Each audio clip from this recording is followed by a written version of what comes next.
La Ciudad de México amaneció envuelta en una bruma dorada, como si el mismo sol quisiera rendir pleitesía al evento que paralizaría a la alta sociedad. En las lomas de Chapultepec, la mansión de la familia Victoria se erguía como un monumento al éxito reciente. Dentro, el aire estaba saturado con el perfume de 10.000 gardenias blancas. Un aroma tan denso que resultaba casi asfixiante. Valeria se observaba en el espejo de cuerpo entero, sintiendo el peso de la seda sobre su piel. Ella misma había diseñado ese vestido. Cada costura era un testimonio de sus noches en vela. Cada encaje una victoria sobre su pasado de carencias. Para el mundo, Valeria era la mujer detrás del éxito de la corporación Victoria. La diseñadora genio que había transformado una pequeña empresa en un imperio. Para ella, hoy era el día en que finalmente dejaría de ser una huérfana solitaria para convertirse en la esposa de Ricardo. Valeria ajustó el velo con dedos temblorosos. No podía evitar recordar los días en que apenas tenía para comer. Antes de que Ricardo apareciera en su vida como un salvador. Él le dio un propósito.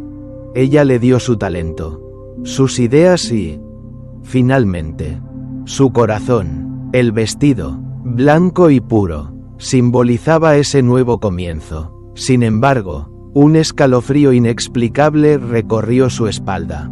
El espejo parecía devolverle una imagen extraña, como si la seda blanca fuera, en realidad, una mortaja de lujo. Sacudió la cabeza, intentando alejar los malos presentimientos, y decidió buscar a Ricardo antes de la ceremonia. Quería entregarle un pequeño regalo, el primer boceto de la empresa. El dibujo que lo inició todo, enmarcado en oro. Al acercarse a la biblioteca de la mansión, el bullicio de los invitados en el jardín se convirtió en un eco lejano. El pasillo estaba en un silencio sepulcral, roto solo por el crujido de la madera bajo sus pies. Al llegar a la puerta entreabierta, Valeria se detuvo en seco. Las risas que emanaban del interior no eran las de un novio nervioso. Era una risa gélida, cargada de una complicidad malvada. Isabela, su mejor amiga, la mujer que había sido su dama de honor y su confidente. Estaba allí, pero no estaba ayudando con los preparativos. Estaba envuelta en los brazos de Ricardo, con una familiaridad que solo nace de la traición prolongada. «Mírala, Ricardo», decía Isabela, su voz goteando veneno mientras acariciaba la solapa del traje del novio. Ahí está, creyéndose la reina del cuento, sin sospechar que el palacio que construyó tiene los cimientos a mi nombre. Es tan patética que me dan ganas de reír. Ricardo soltó una carcajada seca, una que Valeria no reconoció. El hombre dulce y protector había desaparecido, dejando en su lugar a un depredador frío.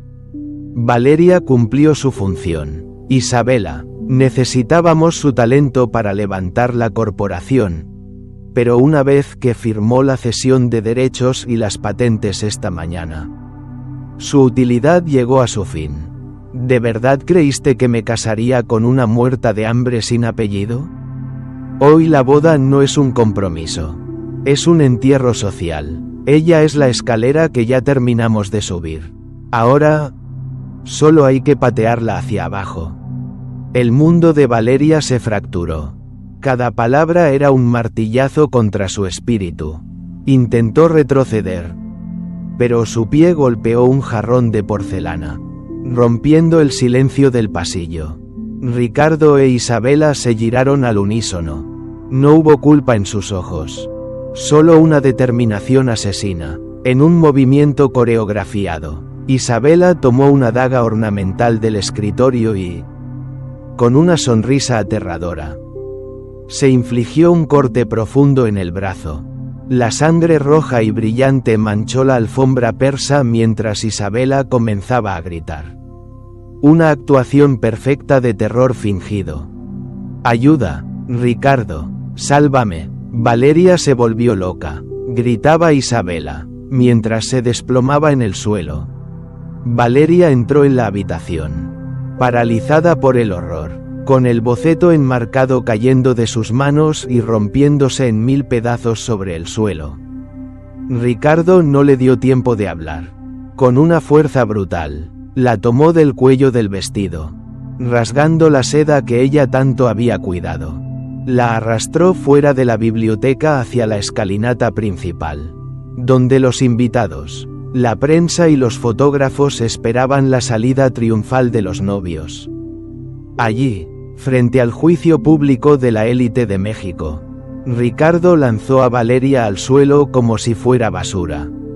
«Es un monstruo», rugió Ricardo, señalándola con un dedo acusador.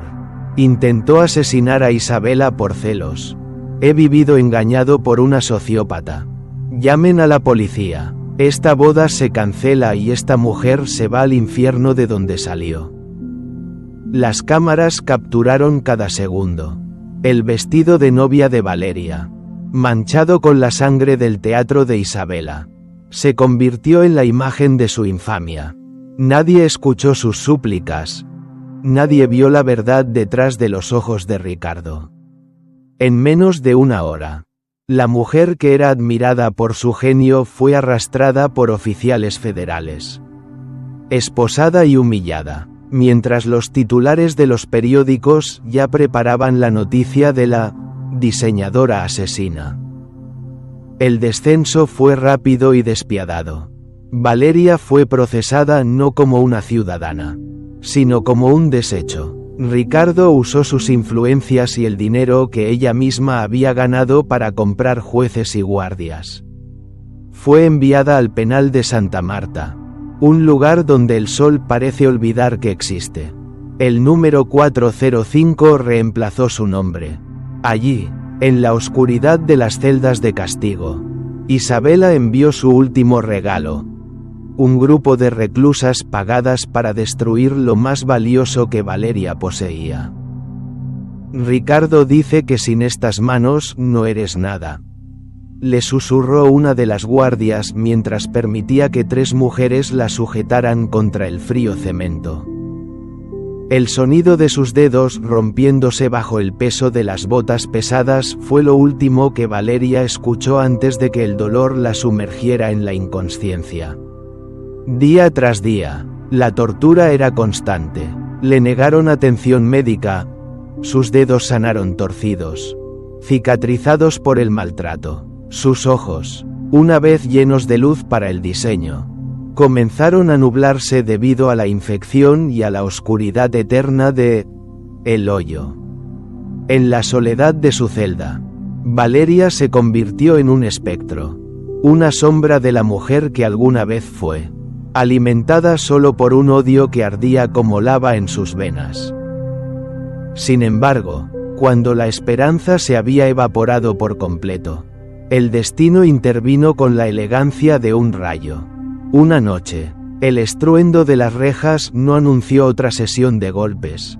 El penal entero pareció quedar sumido en un silencio reverencial. Sebastián Castillo entró en el bloque de celdas con la autoridad de un emperador, vestido con un abrigo largo que costaba más que la prisión entera. Sebastián caminó entre los gritos de las reclusas hasta detenerse frente a la celda 405. Al ver la figura rota, sucia y encogida de Valeria, el hombre que nunca mostraba emociones sintió que su corazón se apretaba. Se arrodilló en el suelo inmundo, sin importarle que su traje de diseñador se manchara. Con una delicadeza infinita, tomó el rostro de Valeria entre sus manos. Ella intentó retroceder, asustada, esperando un golpe que no llegó. «Perdóname, Valeria», susurró Sebastián, su voz resonando con una fuerza que hizo vibrar las paredes. «He tardado demasiado en encontrarte. Los Castillo no abandonan a su sangre. Mi padre te buscó hasta su último suspiro. Y yo he jurado por mi vida que nadie volverá a tocarte». Reveló lo que Valeria, en su afán de independencia, había olvidado. Ella era la hija perdida de la dinastía Castillo. La familia que controlaba los hilos del poder en el norte del país. Sebastián, el hijo adoptivo y estratega de la familia, había seguido el rastro de la traición de Ricardo hasta ese agujero. Esa misma noche, Valeria salió del penal. No caminó. Fue cargada por Sebastián como si fuera el tesoro más preciado de México. Mientras cruzaban los portones de hierro, Valeria miró hacia atrás por última vez. La ciudad, con sus luces brillantes, parecía una joya esperando ser reclamada. Sus manos le dolían. Su cuerpo estaba marcado por las cicatrices, pero en su mente, el diseño de su próximo vestido ya estaba listo. No sería blanco, ni de seda pura. Sería negro como la noche de su sufrimiento y resistente como el acero de su nueva voluntad. Sebastián, dijo ella, con una voz que era un hilo de seda pero cargada de veneno. No quiero solo que sufran. Quiero que vean cómo recupero cada centímetro de lo que me robaron, antes de que los destruya por completo. Sebastián sonrió con una frialdad que igualaba a la de ella. El motor de la camioneta blindada rugió, perdiéndose en la noche de la Ciudad de México. El altar de la infamia se había derrumbado, pero sobre sus ruinas, una reina de obsidiana comenzaba a erigirse. La recuperación no fue un acto de piedad, sino una operación militar de reconstrucción. Valeria se encontraba en una clínica privada oculta en las faldas del Ajusco. Un santuario de cristal y acero donde el aire puro de la montaña intentaba limpiar el olor a moho que aún sentía en sus pulmones. Durante las primeras semanas, el silencio era su único compañero. Un silencio solo interrumpido por el goteo constante de los sueros y el suave murmullo de los especialistas que Sebastián había traído de Suiza y Alemania. Sus manos, las herramientas que Ricardo había intentado aniquilar, estaban envueltas en vendajes de seda tecnológica. Cada vez que los cirujanos realizaban las terapias de reconstrucción nerviosa, Valeria mordía sus labios hasta sangrar para no gritar. El dolor físico era un recordatorio. Si sentía dolor, estaba viva. Si estaba viva, podía ejecutar su venganza. Sebastián Castillo la observaba desde la penumbra de la habitación. Una presencia imponente que rara vez hablaba, pero cuya sombra parecía cubrirla con un manto de protección absoluta. Él no le ofrecía consuelo barato, le ofrecía poder. En las mañanas de terapia, Sebastián colocaba frente a ella informes detallados sobre la Corporación Victoria. Valeria veía, con una furia fría, cómo Isabela desfilaba en las portadas de las revistas de moda usando sus diseños robados, atribuyéndose el genio de una mujer que creía muerta en una celda. Ricardo, por su parte, se había convertido en el soltero de oro de la Ciudad de México, expandiendo el imperio sobre el cadáver de la reputación de Valeria. Cada risa grabada en vídeo, cada brindis de champán captado por los paparazzi, era una deuda que Valeria anotaba en el libro de su memoria. «Tus ojos están listos, Valeria», dijo Sebastián una tarde, mientras retiraba personalmente los últimos vendajes que cubrían su visión. Cuando la luz inundó sus pupilas, Valeria no parpadeó, se miró al espejo y no reconoció a la mujer que devolvía la mirada. Ya no quedaba rastro de la ingenua que lloraba por amor en un vestido de novia blanco. Sus pómulos estaban más marcados. Su piel tenía una palidez aristocrática y sus ojos, una vez cálidos como el ámbar, ahora tenían el brillo gélido de la obsidiana. Se cortó el cabello largo y maltratado por la prisión, dejando un estilo bob asimétrico, severo y elegante, que enmarcaba un rostro que ya no conocía la misericordia. Sus manos, aunque aún con cicatrices casi imperceptibles, Habían recuperado la precisión quirúrgica. Tomó un lápiz y, por primera vez en años, trazó una línea perfecta. No era un vestido, era el plano de una emboscada social. El escenario para su regreso triunfal sería la gala anual del Museo Soumaya, el evento más exclusivo del país, donde Ricardo planeaba anunciar la salida a bolsa de la corporación. Valeria sabía que el ego de Ricardo era su mayor debilidad. Sebastián, moviendo los hilos desde las sombras de la dinastía Castillo, orquestó la entrada de una inversionista misteriosa, proveniente de los mercados europeos. Una mujer cuyo capital podría salvar o hundir cualquier proyecto. Nadie esperaba que esa mujer fuera el fantasma de la novia traicionada. La noche de la gala, Valeria emergió de una limusina blindada luciendo un vestido de su propia creación. Una pieza de alta costura en un negro tan profundo que parecía absorber la luz de los flashes de la prensa. No era seda, era una armadura de elegancia. Sebastián caminaba a su lado, no como su protector, sino como su aliado más peligroso. Al entrar al gran salón, el murmullo de la élite mexicana se detuvo. Valeria caminaba con una gracia felina, ignorando las miradas curiosas, hasta que sus ojos se encontraron con los de Ricardo e Isabela. El choque fue sísmico. Ricardo, que sostenía una copa de cristal, palideció hasta quedar del color del mármol. Isabela soltó un grito ahogado, su mano volando hacia el collar de diamantes que Valeria había diseñado años atrás. El aire en el salón se volvió pesado, eléctrico. Valeria no se inmutó, al contrario, esbozó una sonrisa que no llegó a sus ojos y se acercó a ellos con la calma de quien camina sobre las cenizas de sus enemigos. Ricardo, querido, parece que has visto un fantasma, dijo Valeria. Su voz era un hilo de terciopelo que cortó el silencio como una navaja.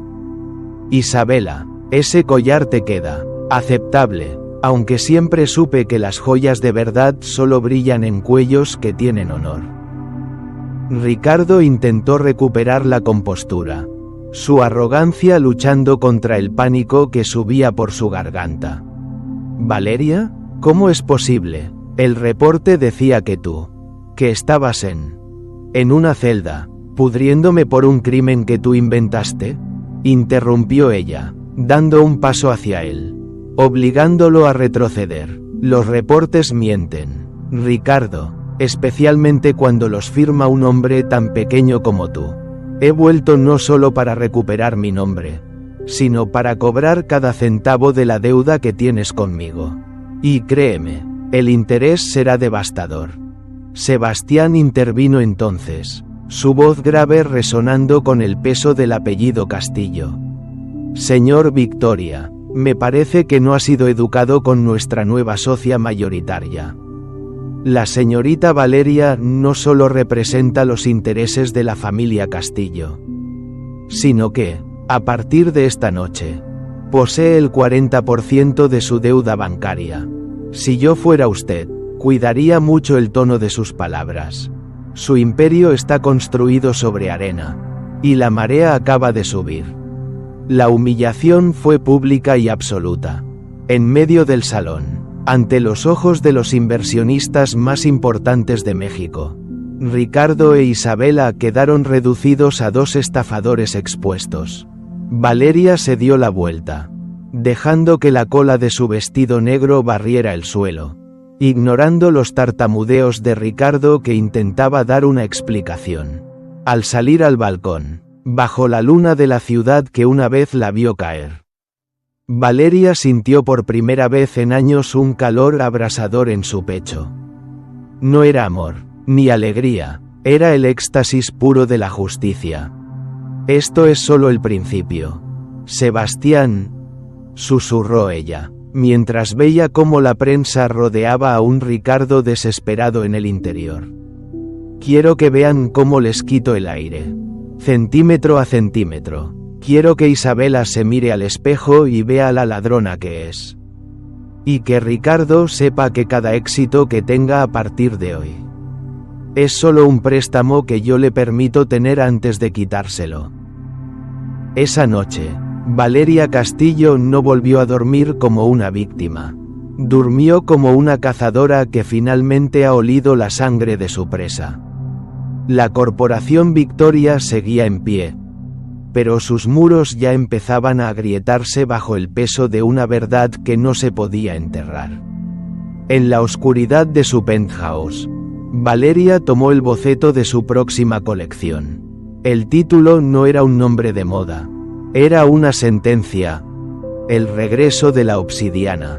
La guerra apenas comenzaba, y Valeria ya había ganado la primera batalla en el altar del juicio social. El contraataque de Valeria no se limitó a las miradas gélidas en los salones de baile. Su verdadera ofensiva comenzó en las entrañas de la industria que la había visto nacer. Ricardo, en un intento desesperado por recuperar la confianza de los mercados tras el escándalo de la gala, anunció el lanzamiento de Starlight, una colección que, según él, redefiniría el lujo latinoamericano. Valeria, desde su cuartel de guerra en el piso 50 de la Torre Castillo, observaba los bocetos publicitarios con una mueca de desprecio. Conocía esos trazos, eran sombras de sus propias ideas. Fragmentos de cuadernos que Isabela había saqueado de su oficina el día de su arresto. Pero Ricardo e Isabela habían cometido un error fatal: creer que el talento es algo que se puede poseer simplemente robando el papel donde se dibuja. Valeria orquestó su sabotaje con la precisión de un neurocirujano. A través de Sebastián, movió los hilos para que los proveedores de seda y pedrería fina de la Corporación Victoria sufrieran retrasos logísticos inexplicables. Al mismo tiempo, filtró a la prensa especializada una serie de bocetos originales, fechados años atrás y con su firma auténtica, que eran idénticos a las piezas centrales de Starlight. El rumor del plagio comenzó a correr como pólvora por los pasillos de la moda en Nueva York y París, sembrando la duda antes de que el primer vestido tocara la pasarela. La noche del desfile de Ricardo fue un despliegue de opulencia vacía. Isabela, vestida con un traje dorado que gritaba desesperación, intentaba mantener la sonrisa ante los flashes, pero sus ojos delataban un pánico creciente. Ricardo, sudando bajo su traje de $1000, buscaba entre la multitud a los grandes inversionistas, solo para descubrir que los asientos de la primera fila estaban ocupados por los abogados de la familia Castillo. Valeria no asistió. Ella sabía que el silencio es, a veces, el grito más potente. En el momento cumbre del desfile, cuando la modelo principal debía cerrar el evento con el vestido de la eternidad, ocurrió el desastre planeado por Valeria. Las luces del recinto se apagaron de golpe, y en las pantallas gigantes del salón no aparecieron los visuales de la marca, sino un vídeo de alta definición. Era Valeria, grabada en la soledad de su estudio, dibujando ese mismo vestido 3 años atrás, explicando cada corte, cada elección de tela, con una fecha clara en el metraje: el día antes de su boda fallida. El salón quedó en un silencio sepulcral, seguido por el sonido frenético de los obturadores de las cámaras. El plagio de Ricardo e Isabela estaba siendo expuesto en tiempo real, frente a todo el mundo. «Es un montaje, esa mujer es una criminal», gritaba Ricardo desde el escenario. Pero su voz se quebraba ante la evidencia visual. Isabela, presa de un ataque de nervios, intentó abofetear a una de las modelos que se negaba a desfilar con ropa robada.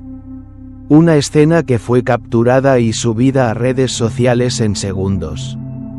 Mientras tanto, En las oficinas de la Bolsa de Valores, las acciones de la Corporación Victoria sufrían una caída libre sin precedentes. Valeria, viendo el caos a través de un monitor en su penthouse, levantó una copa de vino tinto. No sentía alegría, sentía la fría satisfacción del deber cumplido. No se trata solo de dinero. Sebastián, dijo Valeria, sin apartar la vista de la imagen de un Ricardo derrotado. Se trata de quitarles la máscara. Ricardo se creía un genio. Ahora el mundo sabe que es un ladrón. Isabela se creía una reina. Ahora saben que es una parásita. Sin embargo, el odio de los villanos, cuando se ven acorralados, se vuelve venenoso. Isabela, humillada y al borde del abismo social, decidió jugar la última carta que le quedaba: la destrucción personal. Sabía que Sebastián era el pilar de Valeria, y decidió que, si no podía vencerla en la moda, la destruiría en el corazón. Isabela planeó una cena privada, logrando interceptar a Sebastián con la excusa de entregar pruebas contra Ricardo para salvarse a sí misma. Su verdadera intención era drogarlo y crear un escándalo sexual que fracturara la alianza entre los hermanos Castillo. Pero Isabela subestimó dos cosas: la lealtad de Sebastián y la inteligencia de Valeria. Sebastián aceptó la reunión solo bajo la supervisión oculta de Li Mu y los hombres de confianza de la familia. Cuando Isabela intentó verter el polvo en su copa, Sebastián cambió las copas con la agilidad de un prestidigitador. Isabela terminó consumiendo su propio veneno.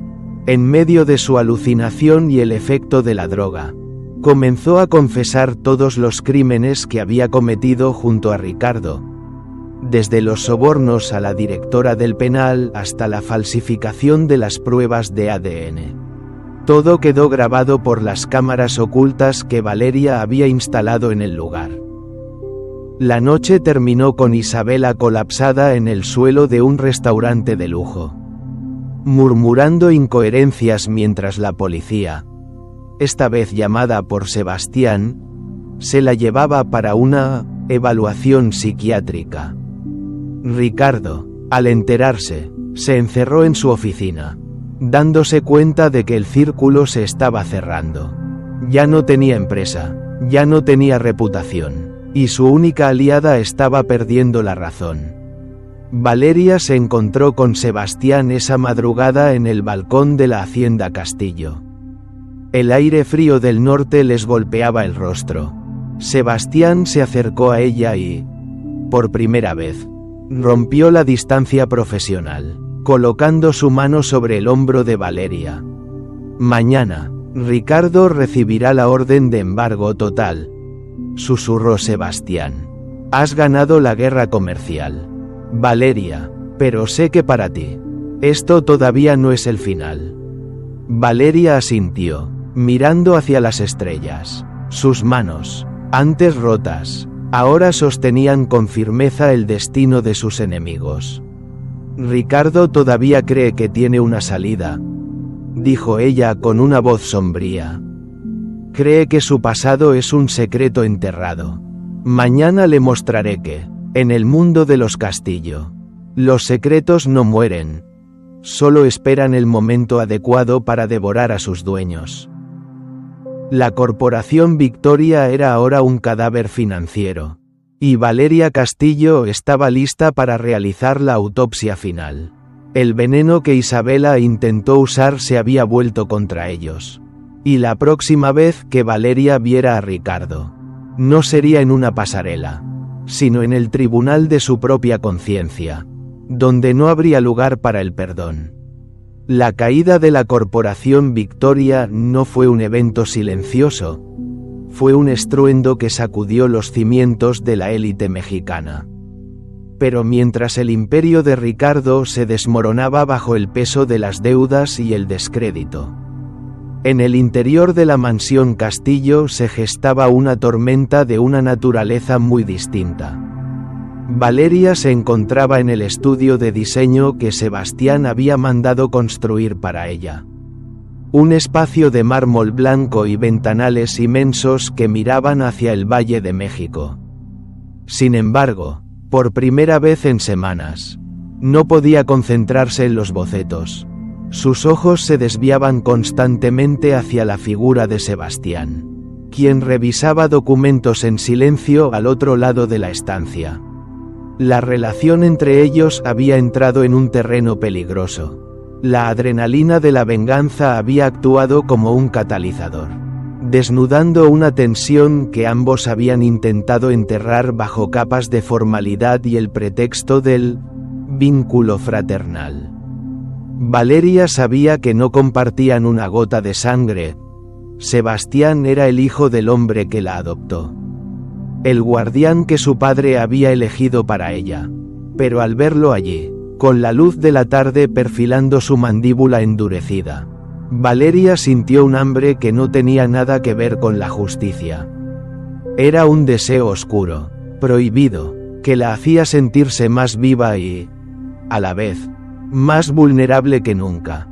Sebastián levantó la mirada y sus ojos se encontraron con los de ella. El aire en la habitación pareció evaporarse. Él se levantó y caminó hacia ella con esa elegancia depredadora que lo caracterizaba. Se detuvo a escasos centímetros, lo suficiente para que Valeria pudiera percibir el aroma a tabaco caro y sándalo que siempre lo acompañaba. «Estás distraída, Valeria», dijo él. Su voz era un murmullo bajo que vibró en el pecho de la mujer. «Ricardo está acabado. Isabela está encerrada en una clínica psiquiátrica. ¿Qué es lo que te mantiene tan inquieta?» Valeria dejó caer el carboncillo sobre la mesa de dibujo. Dio un paso hacia adelante, acortando la distancia física hasta que sus cuerpos casi se tocaban. «Tú sabes perfectamente qué es, Sebastián», respondió ella, desafiándolo con la mirada. «Deja de jugar al hermano protector. Ambos sabemos que este castillo está lleno de secretos. Y el más grande de todos es que me miras como un hombre mira a la mujer que desea poseer. No como un guardián a su protegida». Sebastián guardó silencio por un largo segundo, sus ojos recorriendo el rostro de Valeria con una intensidad feroz. Finalmente, su mano subió con lentitud y acarició la mejilla de Valeria, sus dedos rozando apenas la piel pálida. «Si cruzo esa línea, Valeria, no habrá vuelta atrás», susurró él. «He pasado años negando lo que siento para cumplir la promesa que le hice a mi padre.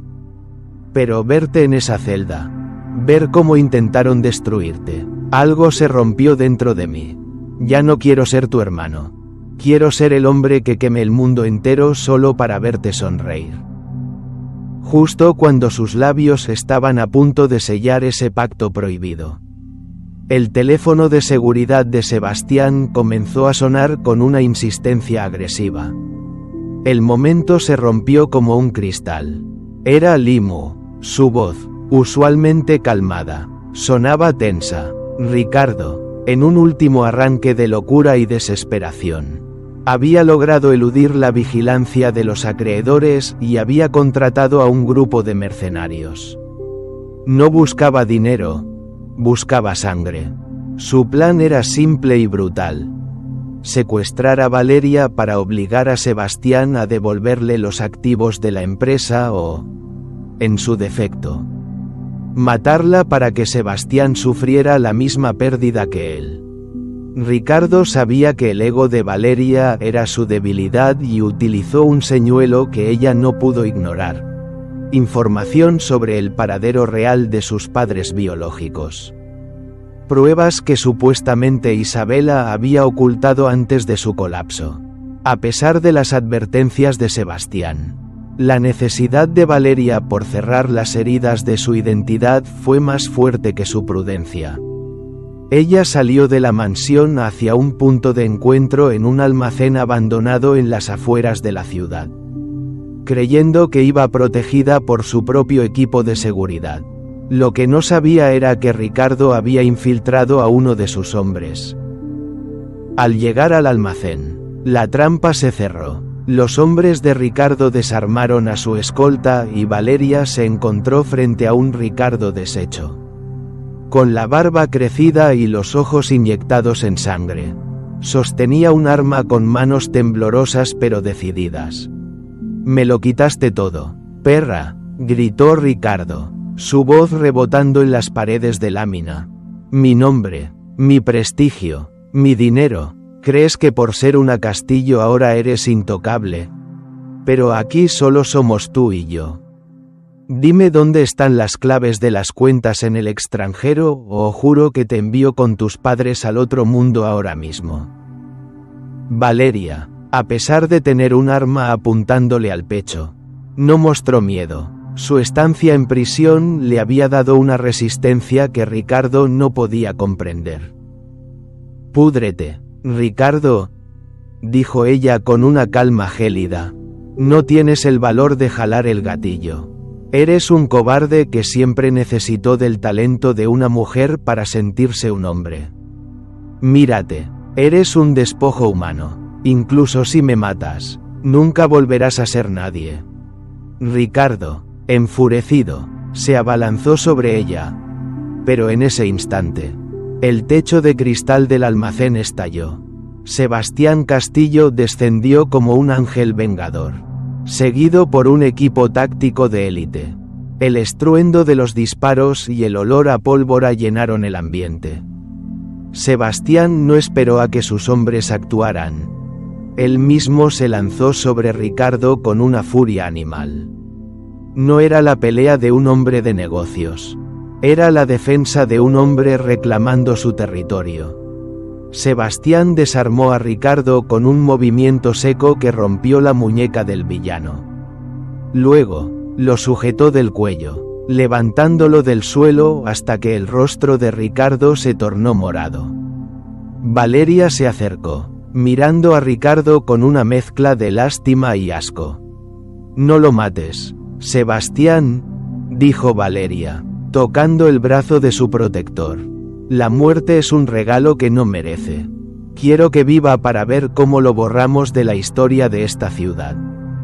Quiero que viva para que cada vez que vea un Castillo, sienta el terror de su propia insignificancia». Sebastián lanzó a Ricardo contra el suelo sucio. Los oficiales de policía, que venían siguiendo a Sebastián, entraron para llevarse a Ricardo y a sus mercenarios. Ricardo gritaba maldiciones mientras era arrastrado. Pero Valeria ya no lo escuchaba.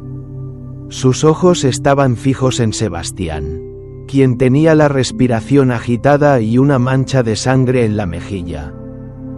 Se acercaron en medio del caos del almacén, ignorando a los agentes y a los paramédicos. Sebastián tomó el rostro de Valeria con ambas manos, revisando si tenía alguna herida. «Te dije que no vinieras sola», gruñó él, aunque su mirada era de puro alivio. «Sabía que vendrías por mí», respondió Valeria, con una sonrisa débil pero auténtica. En ese momento, bajo las luces parpadeantes del almacén y rodeados de destrucción, Sebastián finalmente cruzó la línea. La besó con una intensidad que sabía a posesión y a promesa. Fue un beso que borró años de mentiras y etiquetas familiares. En ese contacto, Valeria supo que Ricardo había perdido definitivamente. No solo le había quitado su empresa y su honor, ahora ella había encontrado el arma más poderosa de todas. Un hombre que la amaba más allá de la ley y de la sangre. El capítulo de Ricardo como el villano principal estaba llegando a su fin. Pero un nuevo y más complejo desafío se alzaba en el horizonte.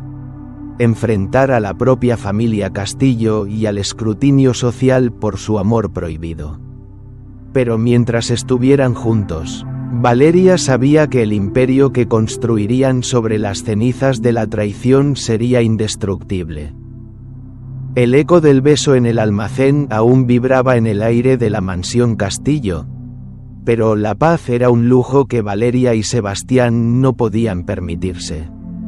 Ricardo, aunque tras las rejas y con el cuerpo magullado, era como una bestia herida que guarda un último veneno en sus colmillos.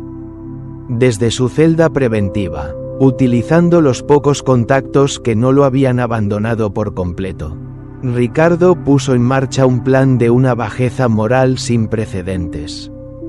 No buscaba recuperar su empresa, buscaba destruir el linaje de los Castillo desde su raíz, atacando el punto más vulnerable de Sebastián, su origen desconocido. Días después del secuestro fallido, una noticia comenzó a filtrarse en los tabloides de la Ciudad de México.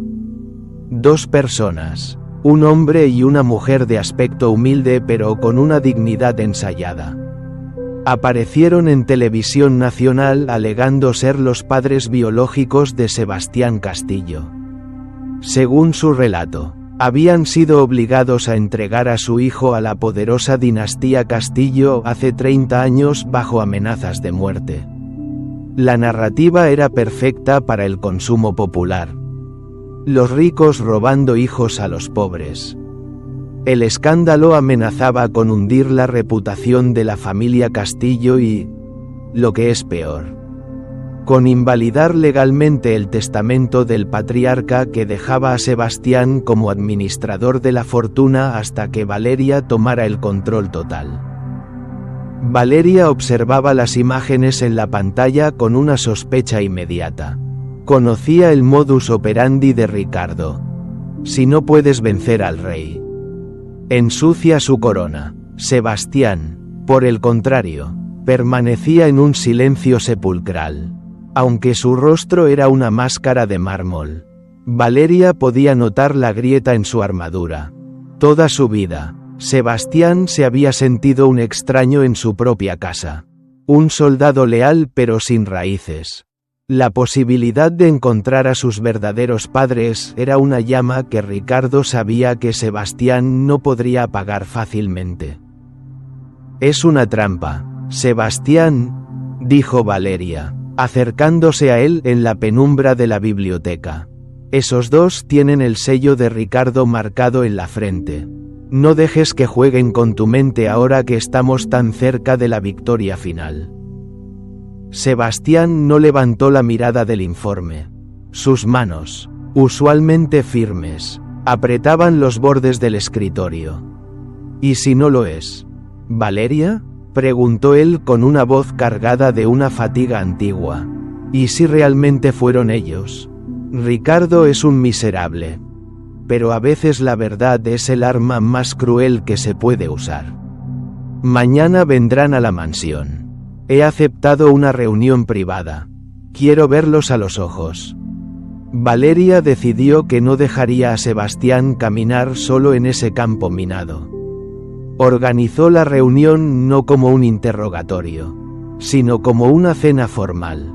Quería que los impostores se sintieran cómodos, que se relajaran para que sus mentiras comenzaran a agrietarse bajo el peso del lujo que no les pertenecía.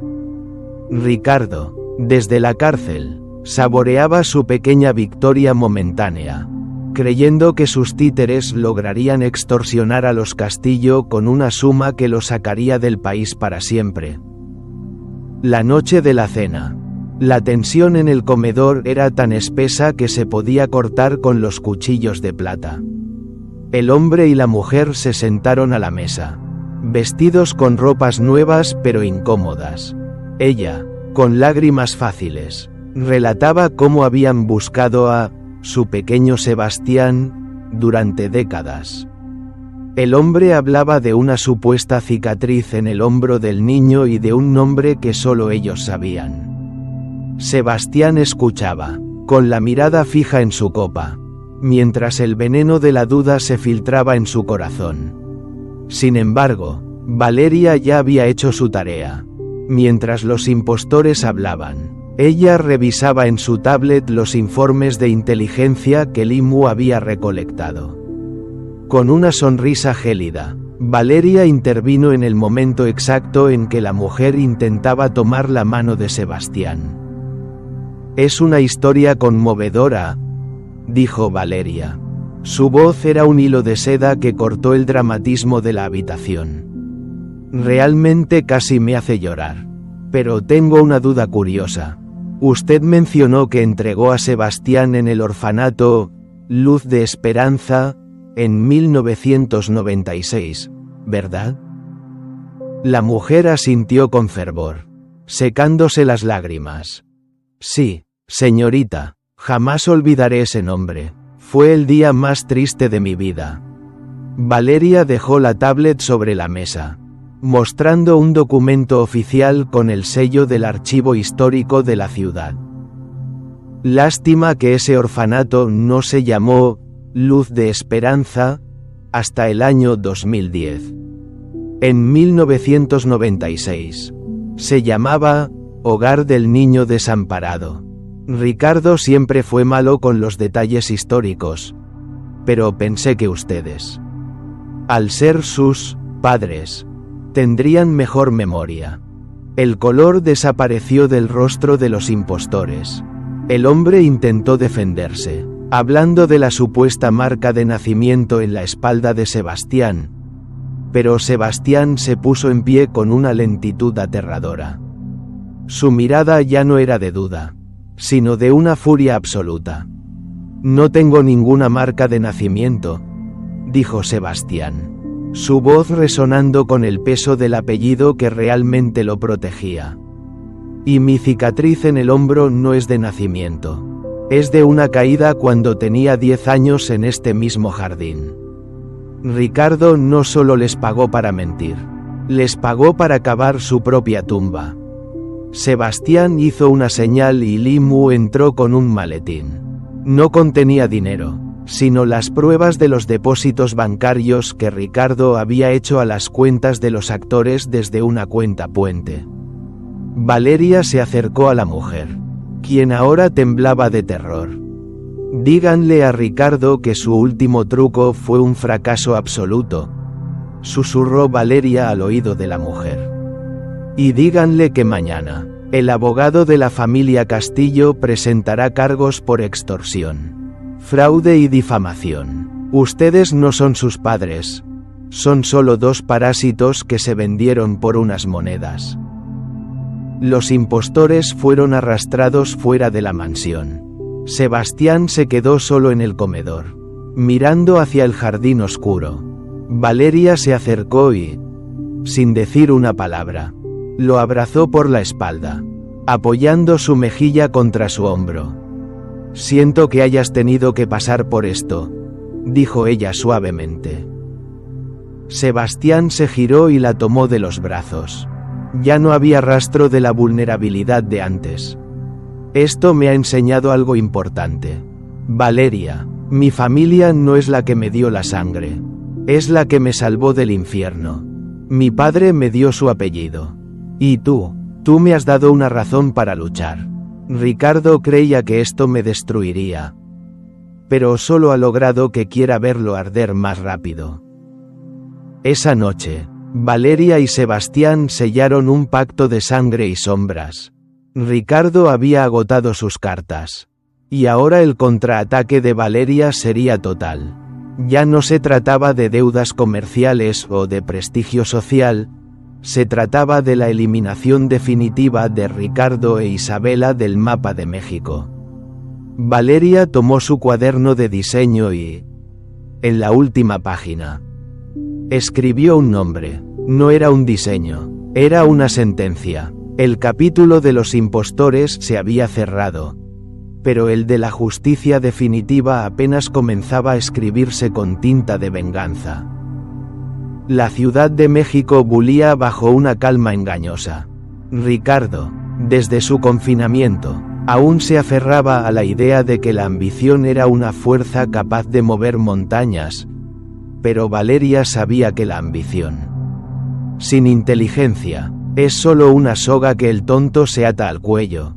El plan final de Valeria no requería armas ni violencia física, requería que sus enemigos se ahogaran en su propio veneno.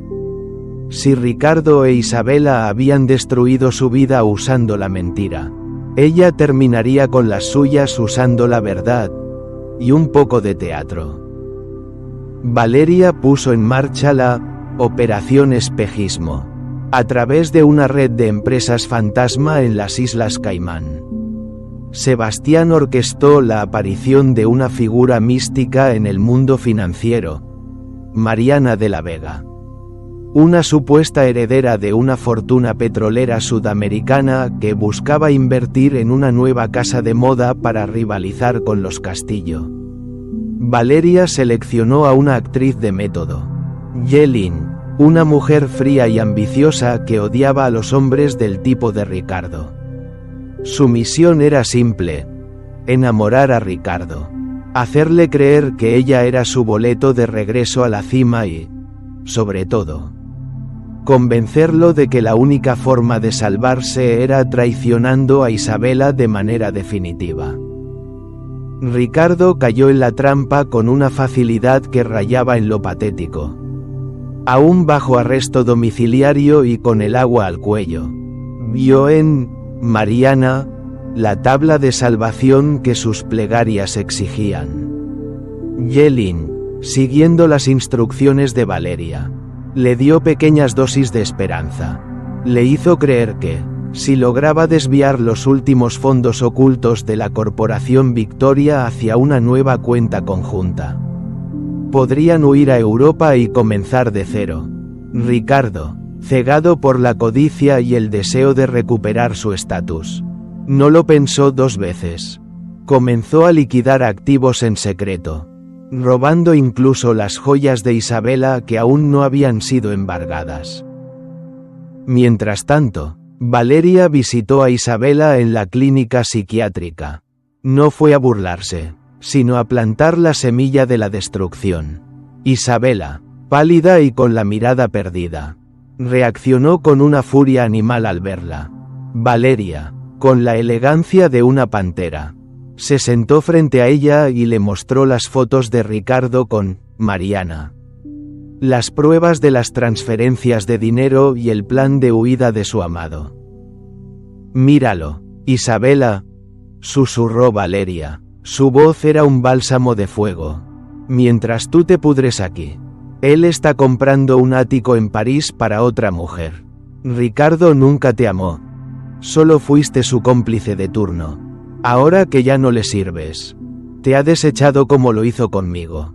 La diferencia es que yo tenía a Sebastián. Tú no tienes a nadie».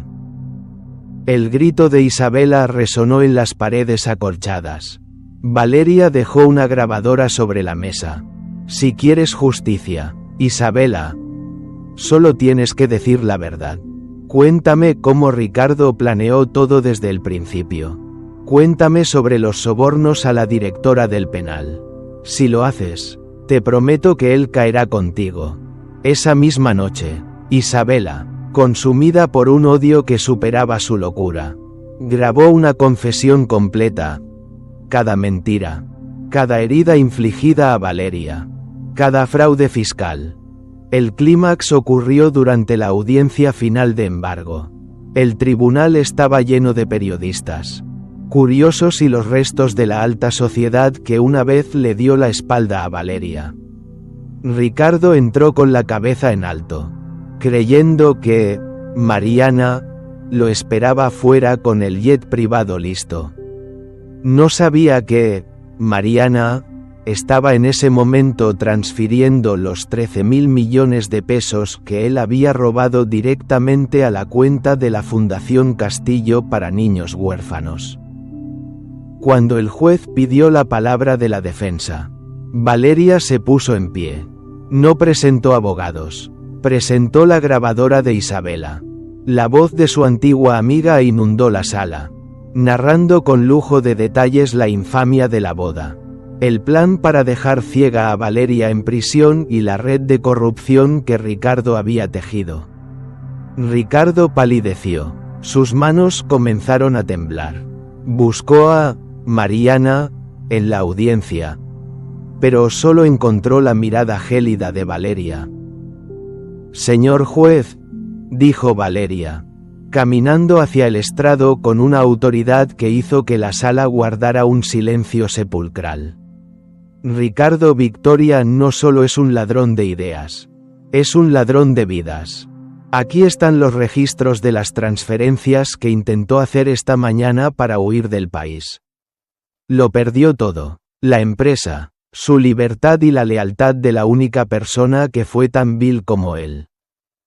En ese momento, Isabela entró en la sala, escoltada por guardias médicos. Al ver a Ricardo, no hubo amor, solo una rabia ciega. Se abalanzó sobre él, gritando verdades que ya no podían ser ignoradas.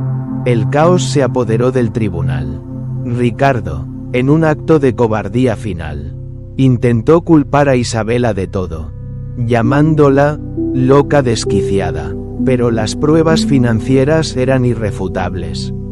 Sebastián, que observaba desde la primera fila, se acercó a Valeria y le tomó la mano. La justicia, esa dama esquiva, finalmente se había inclinado ante ellos. Ricardo fue sentenciado a 40 años de prisión sin posibilidad de fianza por fraude, intento de homicidio y conspiración.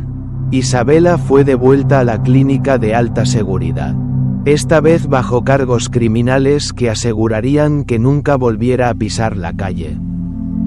Al salir del juzgado, la prensa rodeó a Valeria. Querían declaraciones. Querían saber cómo se sentía la mujer que había derrotado al rey de la moda. Valeria se detuvo frente a los micrófonos. Ajustó sus gafas oscuras y solo dijo una frase. El éxito es la mejor venganza. Pero ver la caída de un traidor es el mejor diseño que he creado en mi vida. Ricardo fue arrastrado a la patrulla entre los abucheos de la multitud. Al pasar junto a Valeria, sus ojos se encontraron. Ricardo no vio a la novia dulce que había traicionado, vio a la dueña de su destino. Valeria no sintió odio, sintió una paz absoluta. El trono de papel de la corporación Victoria se había quemado hasta las cenizas. Y sobre ellas, Valeria Castillo estaba lista para construir un reino que nadie se atrevería a desafiar. El polvo del juicio finalmente se asentó sobre la Ciudad de México, dejando tras de sí el cadáver de una reputación que alguna vez fue intocable. Ricardo e Isabela, los antiguos monarcas de la moda, ahora habitaban mundos de concreto y desesperanza. Pero Valeria sabía que la verdadera justicia no se encuentra solo en una sentencia judicial, sino en el olvido absoluto de aquellos que se creían inolvidables. En el penal de máxima seguridad, Ricardo descubrió que su moneda de cambio, la arrogancia, no tenía valor entre los muros grises. Sin dinero para comprar protección y con el estigma de ser un traidor de mujeres, pasó de ser el soltero de oro a ser el paria de la prisión. Valeria, en un último acto de frialdad quirúrgica, ordenó a través de Sebastián que se le negara cualquier acceso a noticias del exterior, excepto el informe diario del crecimiento estratosférico de la nueva casa de moda Castillo V. Ricardo vivía en un bucle de agonía, viendo cómo la mujer que intentó destruir conquistaba el mundo que él siempre anheló, mientras él se marchitaba en una celda de 3x3. Isabela, por su parte, se hundió en una neblina de locura real.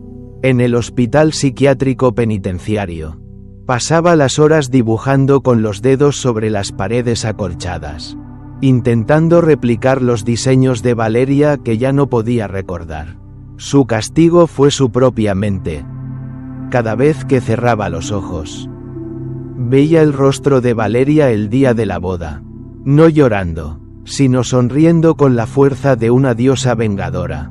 La mujer que vivió para la envidia terminó devorada por ella, convirtiéndose en un espectro que gritaba nombres que nadie en el hospital quería escuchar.